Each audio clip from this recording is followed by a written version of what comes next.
Hello, everyone. I'm Billy Hempler from GovCon Leaders Circle. I'm joined today by Jim Kenney from Altarum. How are you, Jim? I'm doing well, Billy. Thanks for Thanks. being here.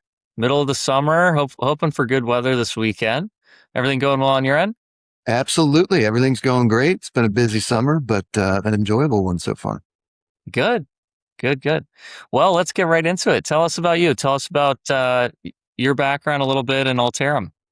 Yeah. I joined Altarum just about a year ago, going on 1 year now. Altarum it's been around quite a while, actually.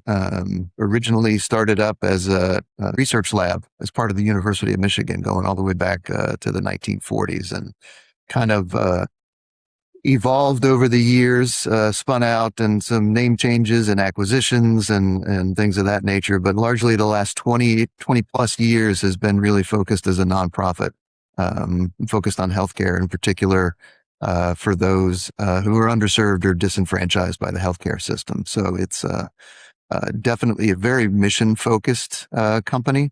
But a very, very passionate team here, great leadership team that I'm working with. And it's been a very busy year, but very good year as well. So I'm enjoying it very much. That's great. No, that's good. It's definitely, in the large sea of government contractors, there's all different kinds of companies you can come across. But yeah, mission-based work, that's great. I'm sure it's very rewarding, seeing folks impact positively.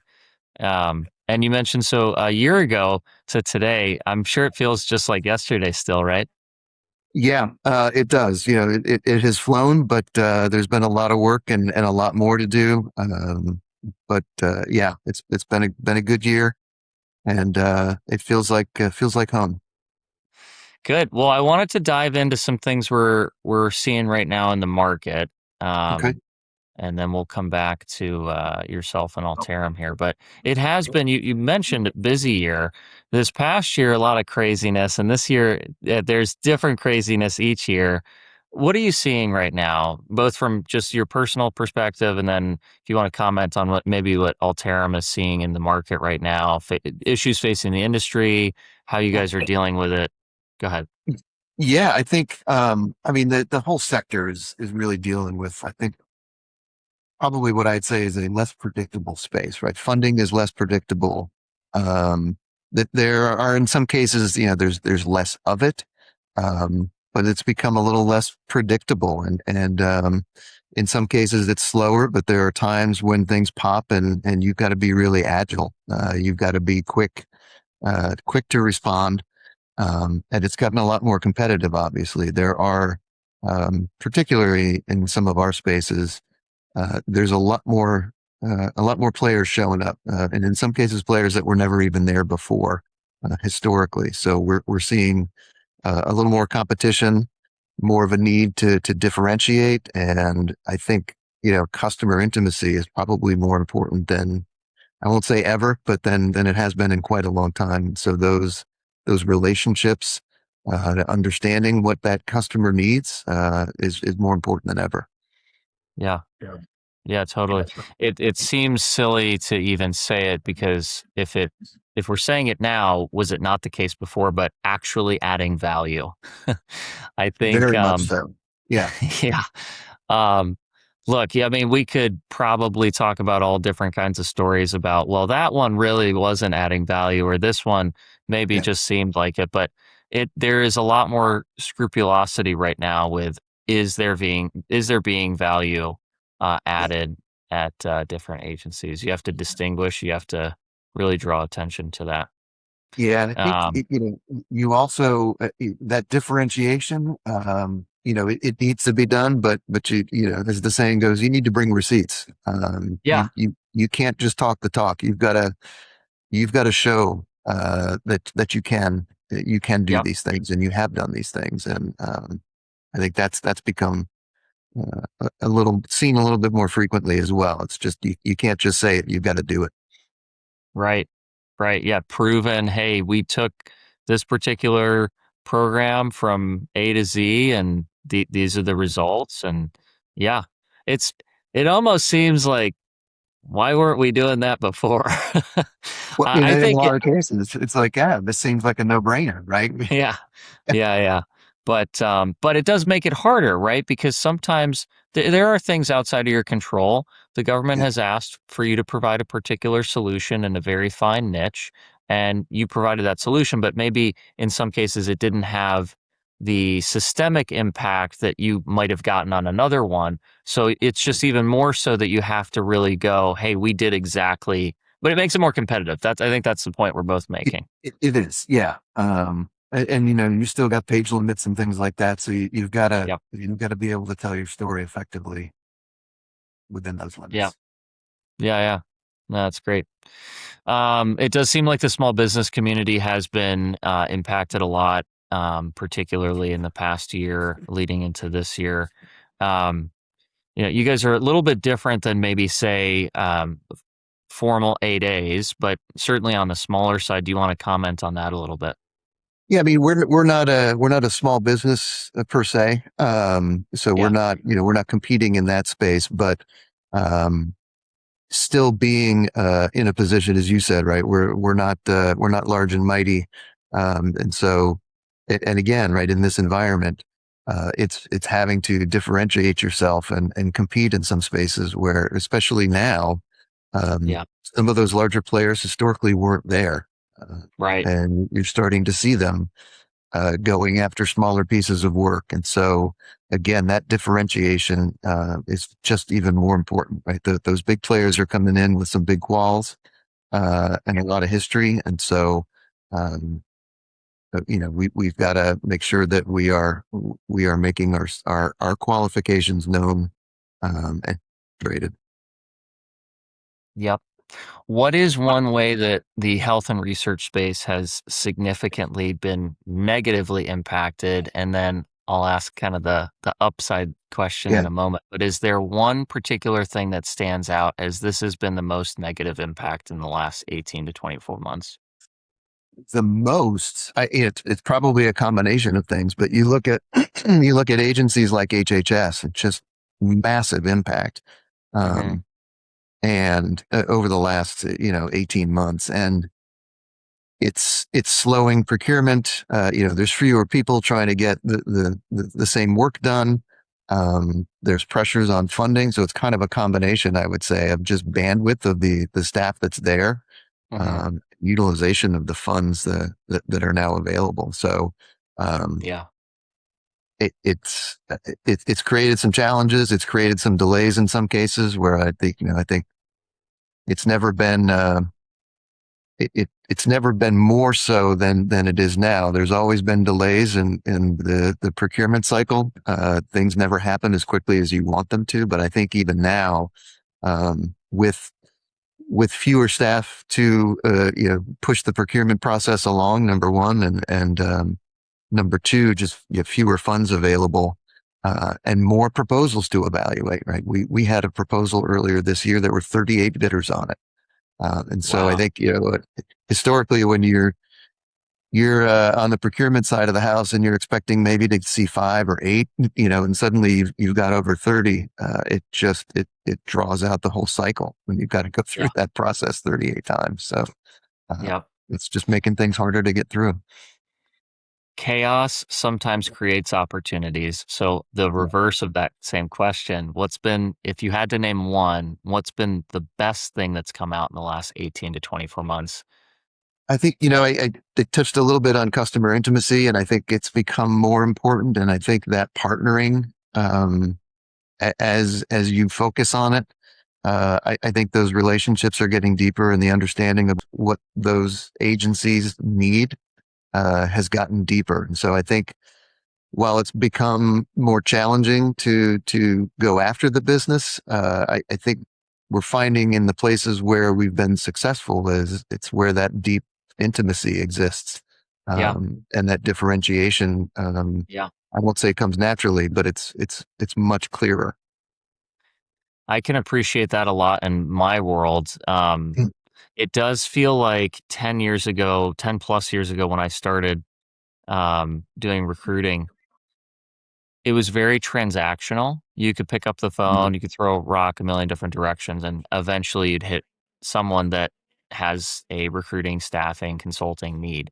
Now we're getting inundated. I'm getting inundated. I'm sure you're Yeah. getting inundated with AI prompted emails and calls, Yeah. as well as everybody that is a human calling and it is easier now. When we have these great tools, it's really easy to, I'm trying to think of another word other than spam, but get Yeah. mass marketing out. And so it actually will come full circle to what you're talking about, where those relationships, it goes back to that like it was prior to 10, 15 years ago. Yeah. That's what I think, at least. And I think we're starting to see that. You're alluding to it in the government direct space. Yeah. Yeah. Absolutely. Yeah. Absolutely. Yeah. Well, good. Well, I want to bring it back to you. Talk about Yeah. yourself for a little bit here. Where are you originally from? Well, yeah, I grew up an army brat. So, originally really not from anywhere, but I was actually born in Baltimore. So, Okay. spent the first couple of years of my life there, but then bounced around until I was in high school Okay. and And you went ended up to, here and been stuck here. I won't say stuck here, but I've been happily here ever since in the DC area. well, we like having you here, even if you are stuck.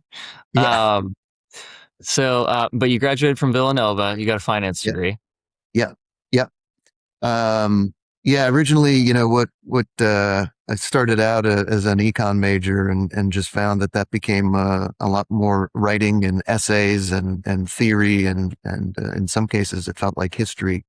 And as I was getting deeper into economics, I was taking some finance classes as electives and I'd gotten through some of my core finance classes and was really starting to um, learn about and appreciate what initially was actually more investment focused finance and portfolio management and those kinds of things and Yeah. um, changed my major in the last week of my junior year, Mm, which created an interesting senior year as I was trying to finish out in 4 years, but got the degree and ultimately found myself in corporate finance, which was just as interesting to me and just as passionate about it. But a yeah. little bit of a not a straight line to get to that finance degree.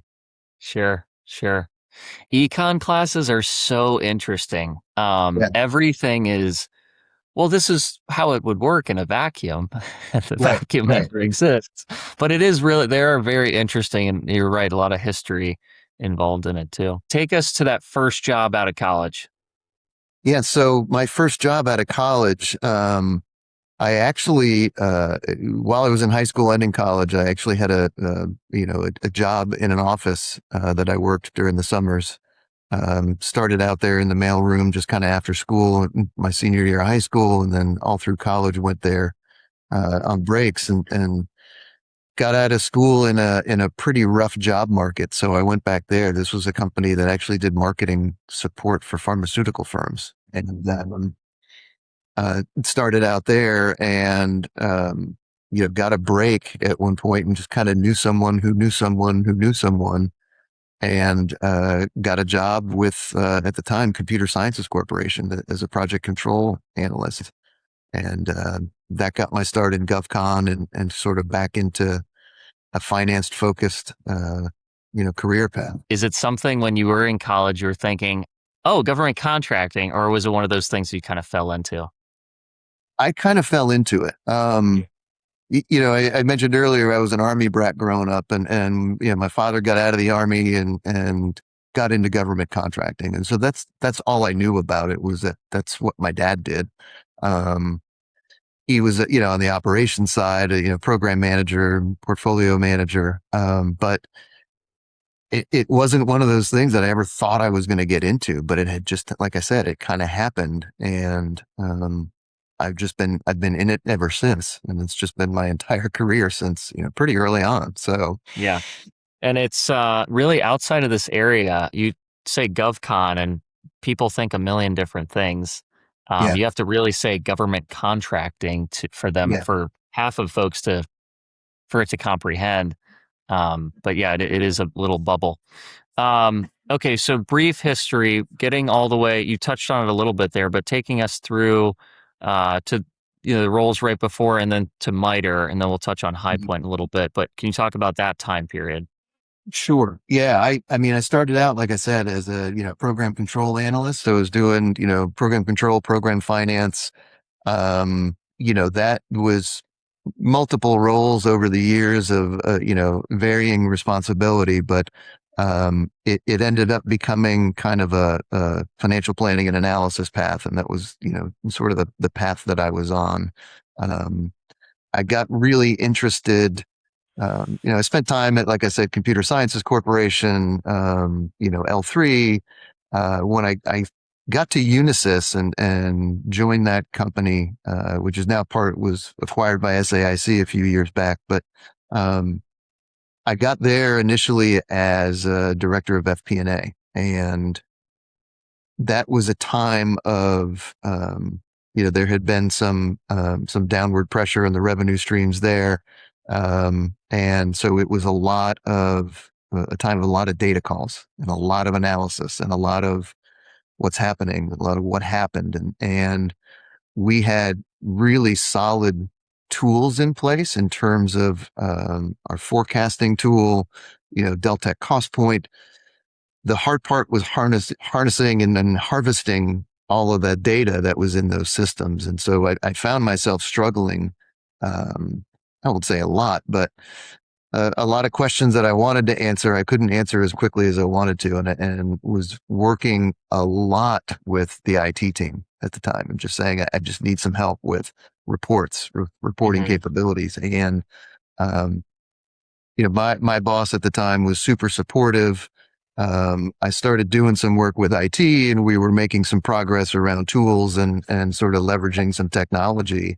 And I was able to get out at one point of the day to day finance and really move into data and reporting and managing Yeah. systems and doing that stuff. And so it was a really cool time for me. And it was a really eye opening time in terms of what was possible.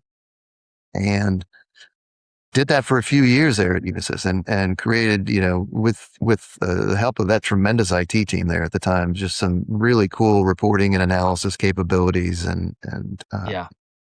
really took, you know, my ability and the ability of other finance and FP&A folks in the team to really be able to drill up and down the organization and look at things, and get to answers pretty quickly.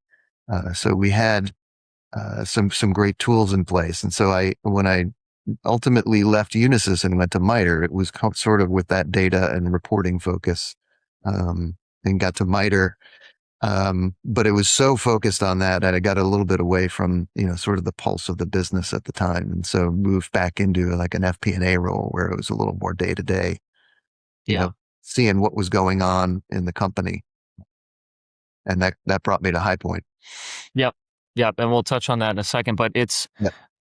you get these opportunities only so many times throughout your career Yeah. where it's not necessarily obvious. It's not necessarily something that you interview for. It could be that you could interview for a particular opportunity within an opportunity for Yeah. something to happen. But in this case, you were already at Unisys and some things were frustrating is what it sounds like.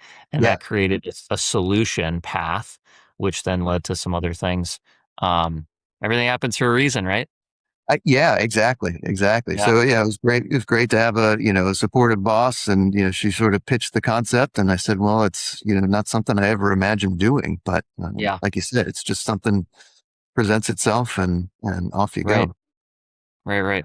Well, much of our audience is hoping to eventually get to that next level, whatever that may be in their company. And specifically, a lot of folks will talk to I'd like to get to VP of Finance, CFO.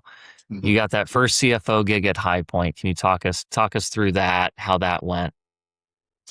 Yeah, like I said, so I joined High Point as director of FP&A, and was there for a couple of years and reported to the CFO, and he decided to retire.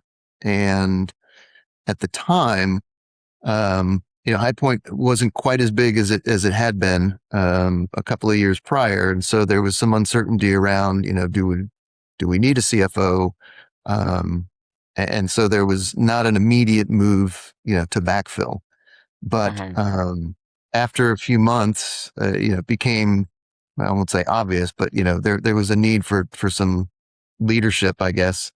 And so again, right, it was not something that I was ever even thinking of pursuing. But sometimes, you lean into something, or you find a gap in an organization, and you do your best to try and fill it. And again, right, that creates opportunities. So I think just sort of leaning in and stretching myself, and in that case, taking on additional responsibilities, and in some cases, maybe some areas that I don't know if I can lead this function, but you lean in and you learn, and you find ways to contribute. And so next thing you know, we're having conversations about another opportunity. So Yeah. And the door opened and you took it.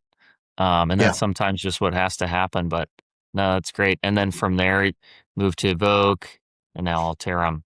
But yeah, once you get that first CFO role, or really anything, it could be mhm, controller, um, VP of finance, whatever. Once you have that, a lot easier to then go, hey, I have already been that. For some yeah, people, they really find that struggle to move up if they haven't been. It's the chicken or the egg, right? How do I get the opportunity if I haven't been given the opportunity? right. So yeah, you have to take it when it comes. Well, good. What are some key skills you've learned and needed in order to be a successful CFO today? I think one of the things that was really important for me and for my growth, again, it was getting that, taking that role at Unisys, and sort of doing something completely different but very related, and getting into the system side of things, I think was very important in my progression. Um, I also, at times I had opportunities to do accounting, right? Accounting was never anything that I studied as much as I needed to in college, but it was never a path that I wanted to go down.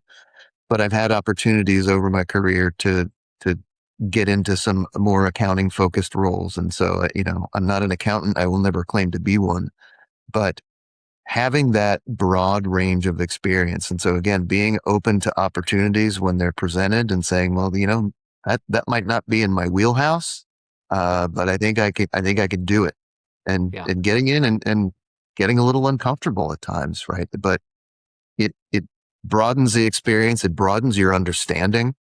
And while you may not be the expert in a particular area, as the saying goes, you know enough to be dangerous, and you can help to lead, and you can help to ask good questions. So that broad range of experience, I think, was, at least in my path, very, very important yeah, to just career progression, and just being open to those things, because it's not, oh, this is a CPA who worked at an audit firm and, became a partner and then got out and went into industry, right? It's a very common path, but that hasn't been my path. And I think yeah, if I had just said I want to do program finance, and not try and learn and do other things, I think it would have been a very different path. yeah, yeah, yeah. No, it's a balance, right? You've got, um, call it half a dozen core areas that a CFO could be a specialty expert, subject matter expert in. They can't be a subject matter expert in all of them. Yep. Usually it's one or two, but it's a balance because if throughout your career you do try to be that subject matter expert in all of them, you almost lose out on the opportunity to be that next leader. Because ultimately, best CFOs, best part of C suite, they're quarterbacks. They lean on their teams. Yeah, And exactly. like like you Exactly. were kind of getting at there, you're not going to try to fake that you're a CPA controller, but you've got a good controller hopefully at each of the teams that you've worked at. Yeah, absolutely. And it's, that's the other key, right? Is you said, you're not going to be the subject matter expert in every area. So understand where you're not, and be okay with it, but fill that gap, right, with your team. Any recommendations to folks that are in accounting or finance or project control or heck, even contracts, just GovCon in general that Yeah. are working their way up? Do you have any general tips and recommendations for them? I think I've probably already said it, but I would just say lean in, right? Find gaps and try and fill them. Right, you're not always going to be able to fill them completely, or maybe not successfully, but Yeah. uh, those are still learning experiences, and you know, learning I think is so important, and that's another thing where I've been fortunate over the years where I've had people who have supported that in terms of certifications or things of that nature. um, don't stop, and don't be afraid to step out of, if you're in accounting, don't be afraid to step into finance and look at some other things. Uh, Yeah. you might surprise yourself. You might find something that you just absolutely love.